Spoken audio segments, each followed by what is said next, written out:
السلام عليكم ورحمة الله وبركاته. أعزائي تلاميذ تالتة إعدادي. Dans ce vidéo, nous allons traiter le chapitre de la respiration chez l'homme. On va commencer par les échanges gazeux respiratoires au niveau pulmonaire. D'abord, on va commencer par l'organisation de l'appareil respiratoire. Définition. La respiration est un processus physiologique permettant d'approvisionner l'organisme en dioxygène et de libérer le dioxyde de carbone.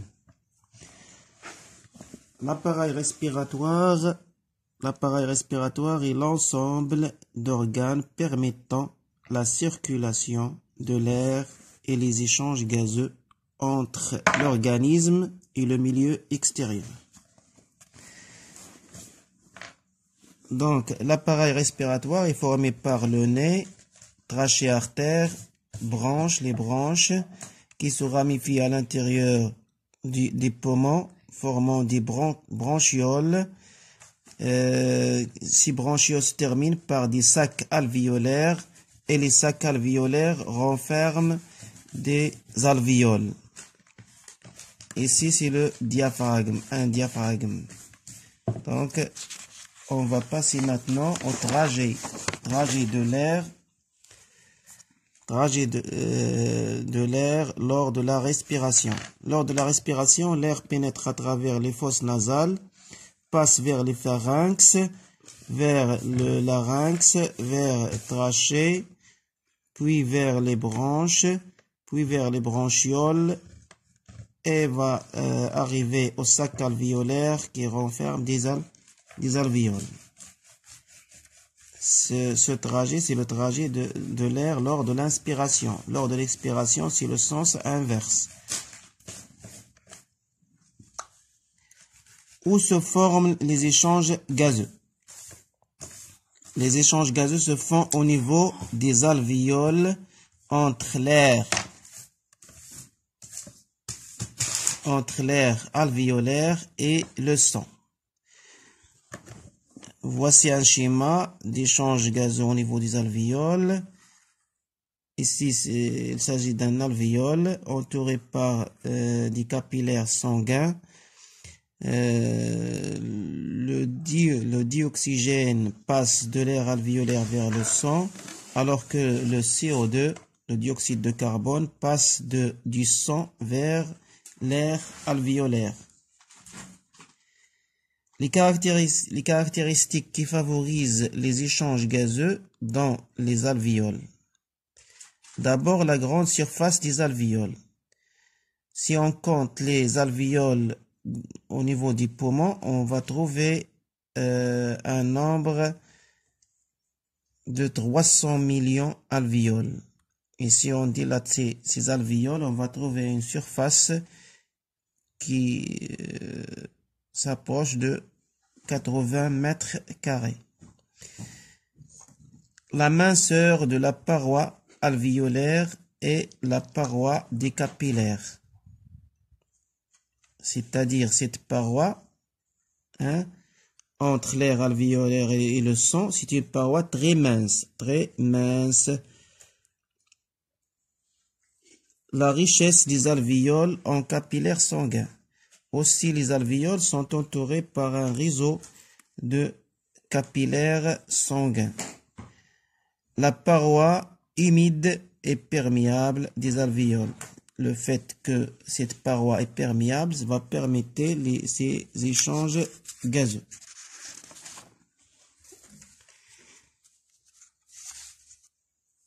Mécanisme des échanges gazeux respiratoires. Définition de la diffusion. C'est le passage des molécules d'une substance d'un milieu où la pression et la concentration sont élevées à un milieu où la pression et la concentration sont faibles. Donc, selon un principe physique, les échanges gazeux se font entre deux milieux, depuis le milieu où il y a une concentration élevée des gaz vers un milieu où la concentration est faible. Et ces échanges vont se poursuivre jusqu'à ce qu'il y ait égalité de concentration. Ici, c'est un exemple. Comme vous voyez avant la diffusion, les molécules jaunes sont à peu près au nombre de 8 ici, au niveau de compartiment 1. Ici, c'est au nombre de 2. Alors que le nombre des molécules marron, comme vous voyez ici, est au nombre de 2. Ici, c'est le nombre de 8. Après diffusion, ceci avant la diffusion. Après diffusion, on remarque qu'il y en a égalité des deux types de molécules. Les échanges gazeux au niveau des alvéoles. Comme vous voyez ici, la pression d'oxygène à l'intérieur des alvéoles est de 13 kPa et la pression de CO2 est de 5,3 kPa, alors que la pression de dioxygène dans le sang entrant au poumon elle est de 5,3 kPa, alors que la pression de CO2, du dioxyde de carbone, est de 6,1 kPa. Donc, comme vous voyez, si on fait une comparaison entre la pression de dioxygène qui existe dans le sang entrant et la pression de dioxygène à l'intérieur du sac de l'alvéole, on va trouver que la pression de dioxygène à l'intérieur des alvéoles est supérieure aux pressions de dioxygène dans le sang entrant. Ce qui va dire que le dioxygène va passer de l'air alvéolaire où sa concentration est élevée vers le sang. Et alors que le CO2 va passer du sang vers l'air alvéolaire. Donc toujours le passage du gaz se fait du milieu où sa concentration, où sa pression est forte, vers le milieu où sa pression est faible.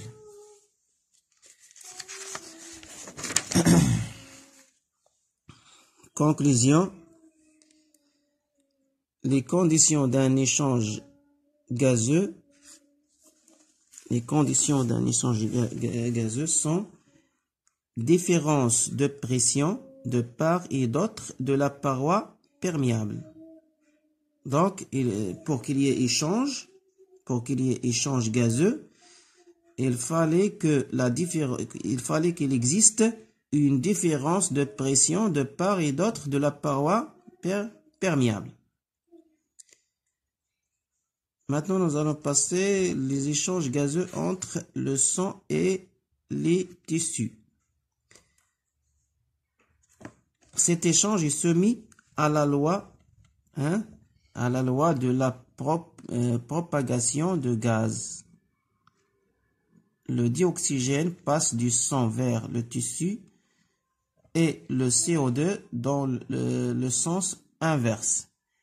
C'est-à-dire que les échanges gazeux au niveau des organes obéissent aussi à la loi physique de la diffusion des gaz.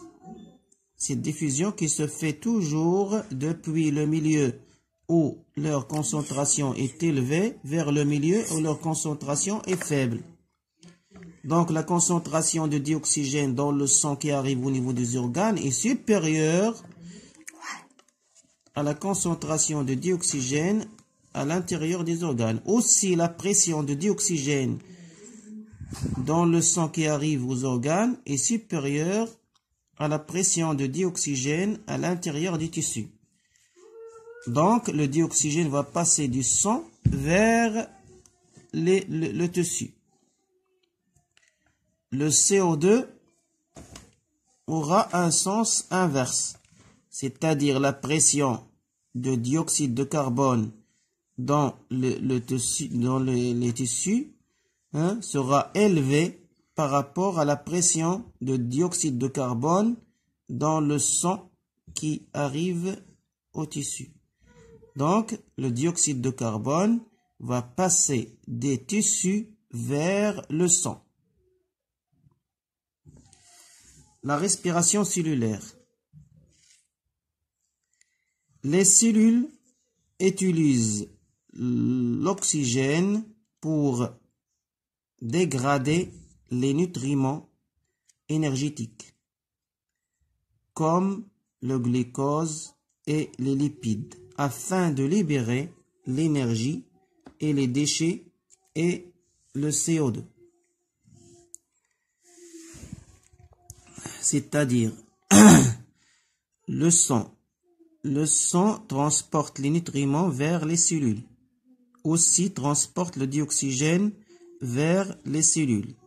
La cellule va retenir le glucose et le dioxygène.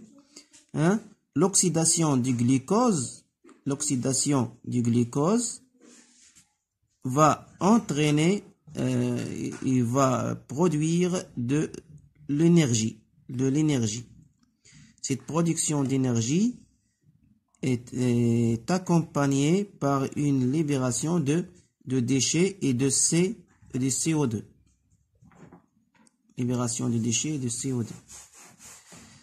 Donc la respiration cellulaire, c'est la dégradation